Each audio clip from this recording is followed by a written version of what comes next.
지구 표면의 70%가 바다입니다. 또 우리 인체의 많은 부분이 수분으로 되어 있습니다.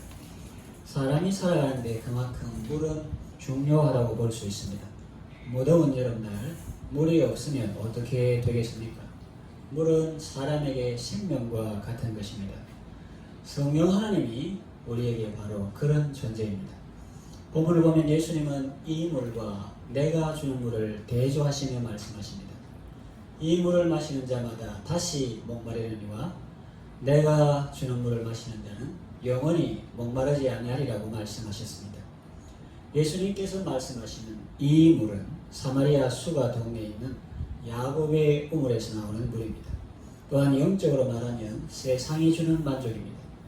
그리고 내가 주는 물은 예수님이 주시는 생명수입니다. 이것은 성령을 가리켜 말하는 것입니다. 요한복음 7장 37절에서 39절을 보면 바로 성경이 성경을 주석하고 있는데 예수께서 서서 외쳐 이르시되 누구든지 목마르거든 내게로 와서 마시라. 나를 믿는 자는 성경의 이름과 같이 그 배에서 생수의 강이 흘러나오리라 하시니 이는 그를 믿는 자들의 받을 성령을 가리켜 말씀하신 것이라고 했습니다.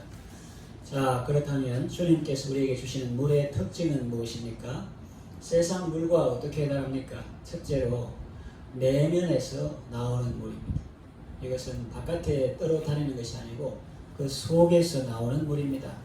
세상 물은 바깥에 있습니다. 물도로 나와야 하고 깊은 곳에서 두레박으로 물을 길어 올려야 합니다.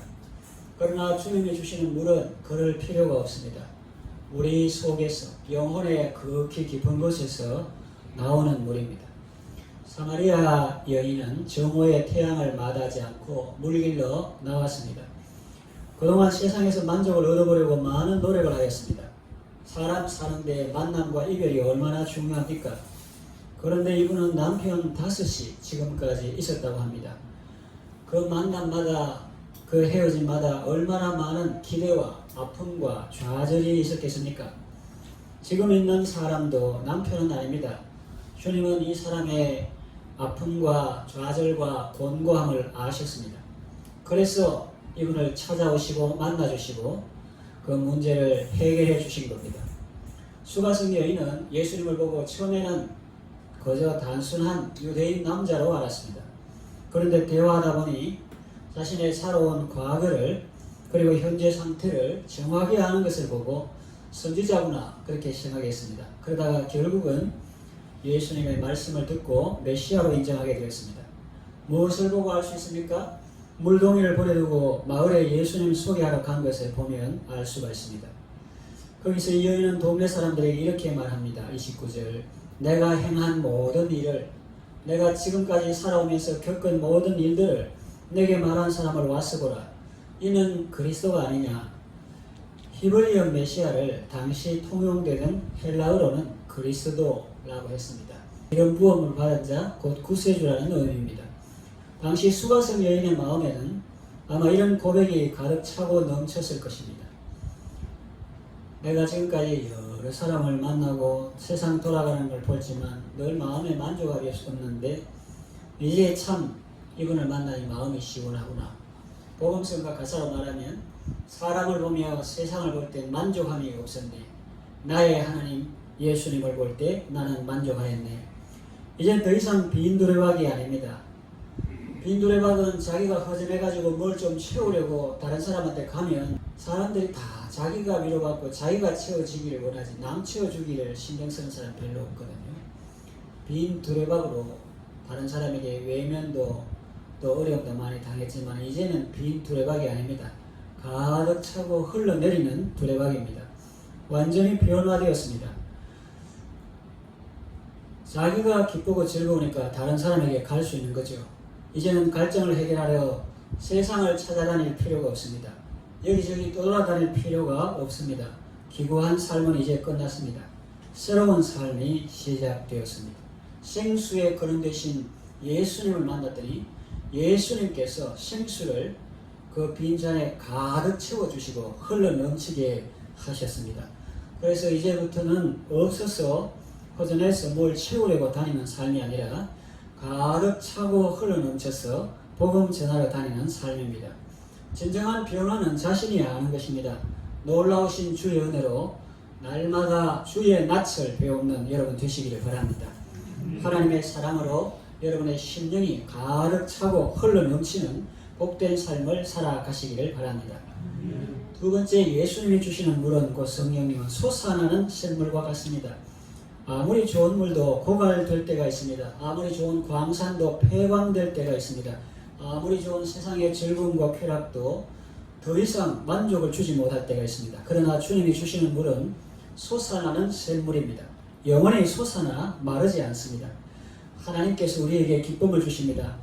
시편 기자의 말과 같이 주께서 내 마음에 두신 기쁨은 저희 곡식과 새 포도주가 풍성할 때보다 더하다고 했습니다. 주께서 우리에게 기쁨을 주실 뿐만 아니라 주님 자신이 우리에게 기쁨이 되십니다. 주의 앞에는 충만한 기쁨이 있고 주의 우편에는 영원한 즐거움이 있습니다. 예수님 안에서 참된 기쁨을 누리며 살아가시기를 바랍니다. 예수님이 주시는 물은 솟아나는 샘물과 같아서 결코 마르지 않습니다. 고갈되지 않습니다. 참된 만족을 주십니다. 수가성 여인이 이전에 살던 것처럼 여러분도 빈 물통 채우려고 여기저기 기웃거리는 것이 아니라 메시아를 만난 수가성 여인처럼 주님이 가득 차고 넘치도록 부어주신 성령의 생수를 사람들에게 전하고 나누어주는 삶을 살아가시기를 바랍니다. 신혼부부가 처음 결혼해서 다른 사람, 선배, 옆에 누가 하는 말 듣고 자기도 행복을 추구한다고 하면서 자기 집이 잘 살려고 하겠죠. 괜히 그러겠습니까? 그런다고 남의 말 듣고 자꾸 상대방에게 무엇을 바라고 요구하면 가정의 평화가 깨지고 오히려 불행해집니다. 그러나 거룩을 추구하고 주님을 추구하면 주께서 생명의 성령으로 각 사람을 만족하게 하시고 흘러넘치게 하셔서 자신도 복되고 다른 사람도 복되게 하는 것입니다. 가정도 그러하고 개인도 그러합니다. 바라는 배필이 아니라 돕는 배필이 될 때 가정이 행복합니다. 남편으로서 요리해 주기를 바란다. 아내로서 요리해 주기를 바란다. 그런데 왜 당신은 그렇게 안 해? 이렇게 바라는 배필이 되면 집안이 자꾸 시끄럽고 돕는 배필이 자기가 성령의 충만함을 받고 내가 뭐 살았나? 이미 죽었지. 예수님하고 십자가에서. 예수님만 죽은 게 아니라 나도 죽은 십자가지 하면서 근데 자그나 내가 예수를 믿었으니까 내가 남 덕보려고 하는 게 아니라 예수 믿는 것 때문에 남편이 덕을 보고 자녀가 덕을 보는 게 있어야지 예수 믿는 것 때문에 손해보면 되겠나 그런 생각을 하면서 이미 죽으시고 부활하심으로 예수님과 함께 나도 죽으시고 다시 살아났으니 거듭난 새 생명으로 이렇게 살아가고 바라는 배필이 아니라 돕는 배필로 섬기는 사람으로 그렇게 살아갈 때 하나님께서 은혜를 베풀어 주시는 것입니다. 다섯 남자가 아니라 다섯 남자 또 다른 남자 만나도 늘 허전하지만 참 신랑이신 주님을 추구할 때 참된 만족을 누리게 됩니다. 주님이 우리에게 주시는 물은 마르지 않는 샘물과 같습니다. 어린 양 보좌가 근원되어서 생명수 샘물이 늘 그치지 않습니다. 솟아나는 샘물처럼 여러분들도 늘 새롭고 신선하고 건강한 삶을 살아가시기를 바랍니다. 세 번째, 예수님이 우리에게 주시는 물은 영원한 생명을 주는 물입니다. 사람이 나이 40이면 자기 얼굴에 책임을 져야 한다는 말이 있습니다. 얼굴을 보면 그가 지금까지 어떤 삶을 살아왔는지 대충 알 수 있습니다. 다툼이나 허영의 삶을 살아온 사람의 얼굴에는 평안이 없습니다. 기쁨이 없습니다. 또 쾌락을 쫓아온 사람의 얼굴은 황폐합니다. 초라하고 누추합니다. 그러나 이웃을 사랑하고 다른 사람을 섬기며 살아온 사람들에게는 고귀함이 있습니다. 비록 육신은 혹 장애가 있다 할지라도 부부가 서로 사랑하며 은밀한 구제와 봉사를 하며 하나님께 감사하며 살아가는 사람들은 날개만 없이 걸어다니는 천사와 같습니다. 어떤 물을 마시느냐에 따라서 사람의 건강이 달라집니다. 오염된 물을 마시면 배탈이 납니다. 페놀이 함유된 물을 마시면 인체에 해롭습니다. 모든 나라와 지방자치단체들은 깨끗한 상수원을 확보하려고 최선을 다하고 있습니다.